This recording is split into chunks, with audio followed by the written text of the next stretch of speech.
Hello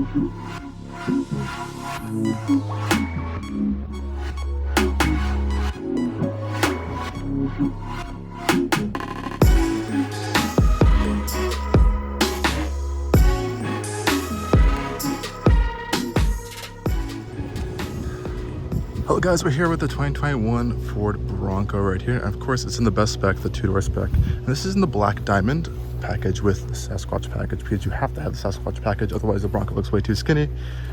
And I think it looks great in this yellow color, just like this right here. We took it on a little bit of some light off-roading today. Honestly, did pretty good. And let's take a little bit of a tour around this Bronco. Fitted on here, we see some Goodyear mud and terrain tires. Honestly, not that bad, but you're definitely going to want to upgrade to something a little bit more, some deeper treads if you're going to do some more serious off-roading.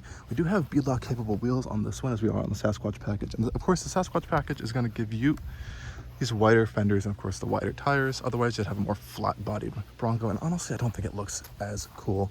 And you definitely want to have that massive rear tire on the back as well.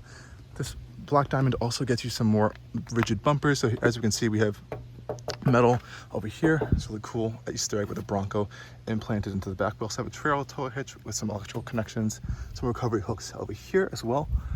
Coming around to the front, you also have a metal bar for your bumper, which is awesome, as well as some other additional recovery hooks. I believe this is a sensor over here for your like adaptive cruise and some other functions over there. And underneath, we do have a little bit of some bash plates underneath, which you do get with this package. Also metal as well. Now every Bronco trim also comes with a different face, so this one is kind of unique to the black diamond package. Unfortunately, this one doesn't have the full LED lights, but they still look pretty cool with the general shape. Of course, this does flash amber over here, as you can see. And if you do upgrade to another package, you will get these in full LEDs over here as well. Another fun feature about the Bronco up front is these kind of load hooks right here, which you can actually tie some stuff onto your roof, tie them down, which is pretty cool. Really nice feature. And another cool feature about the Bronco is that the mirrors are actually integrated into this kind of main bar over here. So when you do take the doors off, you do still have the side mirrors. Some people like that, some people don't. If you don't like the mirrors on, you can still remove them with these bolts over here, which is pretty nice, or just fold them in. But it does make taking the door off a little bit easier, and it also does make it look a little bit cooler. The door, of course I locked it right now, does not have keyless access like that. This is a frameless door, so taking the door off is pretty much easier, I guess, if you want to say, than a Wrangler. So you have to take the entire piece off, and it's a little bit lighter. Pretty nice stuff right there. Additionally, with this Bronco, we also have the hardtop option. You can also get the soft top. A lot of people had a lot of issues with these hardtops originally when they first came out, but I think they're starting to get them done a little bit better. There's a lot of aftermarket options as well. You can kind of see from the back, the separate piece opens over here with the tire, and this also opens separately as well. Close that up. Pretty solid feeling. Hopping on the inside now. Bronco's pretty nice. Now this one does have this kind of a military grade vinyl material on the seats, as you can see right here. Really easy to kind of wash off. It's this nice blue stitching, kind of contrasting with the gray over here and the black on the inside. One issue that we did note is it is really sweaty, so it's no heating, no cooling. So you might want to like wear some kind of like light clothing, because you will sweat a lot in these clothes and these seats and in your clothes. If you do have maybe a cloth seat option, or even the upgraded leather seat options, I think there's some more flexibility with that. But other than the kind of ease of cleaning with them, they're a little bit difficult when it comes to just sweating to death when you're going on trail or something. Really cool stuff with the doors on the side over here as well. Again, they are removable, so your window switches are all located in the center console over here, as well as your mirror controls. But you do have lock and unlock controls on the door. Of course, your door unlock button. I really like how they bring the color of the exterior into the interior, which is really nice. Again, that kind of material is found on the door panels as well. Plastics, of course, they're durable. It's supposed to be hard and rugged on this, so as expected, nice door cubby on the side of there as well. So really nice stuff. These are manual seats. We don't have power seats on this model, but I do believe you can get them on the higher trims. I really do like the Easter eggs on this one. So this one has some blue accents, nice grab handle on the side if you want to hop into your Bronco. A little bit of a step here, as we are with the Sasquatch package, you do get the increased ride height. And again, this is the two-door model, so hopping into the rear seats isn't the biggest problem either. So getting into there, you just pull this panel front like this, and you can push the seats forward, this piece over here. You can just hop right into the back seats. Two back seats, of course, they fold down for I don't know the exact cargo number. It's a little bit over 80 cubic feet, I think, of storage in total. I'm going to put that right here for you guys to see that. Now, unlike a Wrangler and the Broncos, you don't have a big center bar in the center over here. In the Wranglers, you have this big center roll bar. That's kind of integrated into the back of the Broncos over here. So I guess you do get a better kind of view when you remove the roof of the sky, but safety, I'm not sure how that's going to work out at the end of the day. Of course, they're safe vehicles in general, but if you want extra safety, I guess, oops, sorry guys, I guess the Wrangler might be there for you to help out. In the back though, so you can see there's 2 additional speakers back there built into this bar, so they'll always be there. Don't have to worry about that. And again, these rear seats are additionally covered in this kind of like really easily washable fabric. You have some cup holders back there as well, which is really nice. The back of the seats are pretty cool. There's a lot of storage capability. So you have some netting right here, kind of like this weird like grid material we can kind of hook things onto. I guess that's kind of what Ford wants you to do. They do sell accessories for that as well, which is really nice. Pretty easy to put the seats back. So let's go hop in, take a tour of the interior, and we'll start it up so you guys can hear the engine under the hood. Because this one does have the 2.7 liter twin turbocharged EcoBoost V6, around 330 horsepower. Pretty nice stuff going on there. Awesome, guys. So now we're inside the Bronco.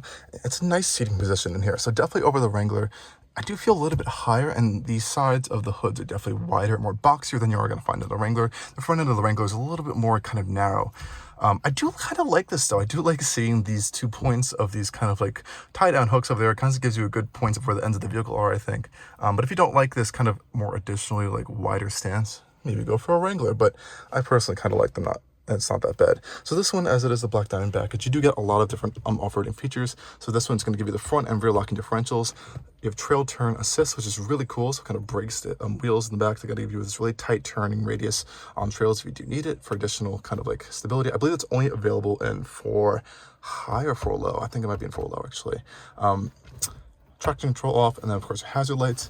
And I do love how Ford gives you a lot of storage up here, and you can also fit some kind of accessory hooks up here that can kind of let you mount like GoPros and other stuff, which is pretty cool as well. This one also gives you the auxiliary switches up here, which kind of make you feel like you're in an airplane. So kind of flip these switches if you want to attach some accessories to your Bronco. Super simple, and they can be wired right to these switches right here, so you don't have to attach any additional switches. Really cool stuff there as well. Up here, it also gives you some additional lighting functions and stuff. You have your mirrors, which are attached to the frame, so those are always going to be on there, even if you take the roof panels off. And this one does have the smaller infotainment system. You can get an even bigger infotainment system. Honestly, not that bad of a size anyways, so I wouldn't even worry about that. It's perfect. Sync 4, pretty quick. It's the most recent Sync 4 system. Some of the other vehicles are a little bit slow with their system, but this one's not bad. Really nice interior. I do like this interior a lot more than the Wrangler as well. See the Bronco logo right on the dash right there. Some nice blue accents on the air vents right there as well. And again, an additional grab handle down here as well. Just pan down for you guys. Really nice, really cool Bronco plaque as well, designed and crafted in Dearborn, Michigan. Really nice stuff. There's Easter eggs all throughout this vehicle, as you can kind of see. There's like an American flag on the gear shift lever right here. Of course, the little Bronco on there as well. And you can manually shift this if you need to. Don't necessarily recommend it. You have to do it from the gear selector right here. There's no paddle shifters at all. Down here you have your GOAT mode, so it's your go all over all terrain function. So you've got your sand, snow, mud, all those different modes over there. And you also have your controls for your 4-wheel drive system, so 2 high, 4 high, 4 automatic, 4 low. And I believe this one does have the optional kind of like off-road 1-pedal driving for trail assist as well, which is a cool function. It's kind of like an off-road cruise control. And just like in the Wrangler as well, you can actually undo those things, hose out this interior as it is all lined in kind of like a washable material, and just kind of like hose out everything, and the water will drain straight through the floor, which is really nice as well. As I said before, your window controls are right here, as well as your mirror controls, and everything is coated in this really cool like durable rubber, so no water can really get into anything and ruin it. So Ford really did try to make this like a really durable, cleanable interior, which is nice. Center console is actually padded, again with that same material. Pretty decent storage in there, not bad. And the seats are pretty comfortable other than this material on it. Again, the Bronco logo on there. Nice stuff. I do like the shape of them. Pretty supportive. Again, just not sure if I'd opt for this material. It's a little bit annoying. Let's turn on the Bronco. So, of course, simple. Turn on the Bronco with the stop-start system. Just put your foot on the brake. It turns on really easily like that. Just make sure the air doesn't blast on us. And this really cool Bronco animation that pops up in the center console when you turn it on as well. Really nice. Takes a little bit of load, but it's cool. This one does have the upgraded gauge cluster up here. Really nice stuff. You can see a whole bunch of information on there. So tire pressure, your off-road functions, trip computer, fuel economy, which isn't the biggest highlight of this vehicle, but who really cares about that? Tire pressure and all that stuff, like I said. I like this off-road gauge, it's pretty cool. It shows your tilt angle, as well as what the four-wheel drive system is in there. And as I switch through the go over all terrain modes, you can see all the different functions, and depending on what Bronco you get, you're gonna get different go over all terrain modes function. I gotta say that really quickly. So you have sport modes, and you got, what else do we have in here? Slippery, sport, mud ruts, it's endless, rock crawl. You can switch to them pretty quickly. I think there is there's a normal mode as well, and if you want to, there's an eco mode, but who really needs that? So yeah, there's a lot of nice stuff there, and of course you get your miles per hour gauge right there as well, so not bad. All your stocks right here. Now you only have one. Everything's pretty much integrated here with your turn signals and your wipers all into one stock, and your headlight controls are all the way right down here as well. So pretty simple stuff. I do like the steering wheel as well. Pretty simple design. It is has a nice wrap around it, and again, even these buttons on the steering wheel are kind of coated in this rubberized material, make it really easy to clean off, which is pretty sweet. Infotainment system is pretty quick actually for this new Sync 4 system. I've tested it out on a few other vehicles, and it's actually really slow. This is the quickest one I've seen so far, which is pretty impressive. I don't really feel any lag, which is nice. The other ones I have, there's a lot of lag built into those.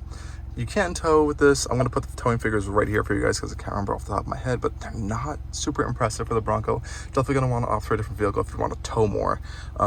Do have some driver assistance functions, not too much. This one does have a rear reverse camera, so I put it in the reverse. You can see the rear camera right there. And you have a trailer camera as well, but there's no front camera. I believe you have to do upgrade to get the front camera on that, unfortunately, which would have been a nice function, but you don't have that on here. And yeah, that's pretty much it with the Bronco interior. Honestly, a pretty nice space. If you're coming from a Wrangler, or if you're in a Wrangler, or if you're in a current Bronco, you know how it feels already. But I kind of like it more than the Wrangler. The materials are pretty much generally the same, though. Personally, I feel like there's a little bit more room. Definitely, you're gonna have more room with those massive windows, and the doors. The Wrangler doors are a little bit more tiny, a little bit more less, I guess, visibility coming out that way. And I guess rear visibility is okay. You do have some pretty bad blind spots, those big rear pillows over there. But if you guys take the roof off, you have a little bit more space, so it's not too bad. And we'll end up this review, but I'm really liking this so far. I'll include some of the minor off-roading we did in between these clips, but it was definitely an interesting experience. But if you can get your hands on one of these, definitely go explore it for yourself.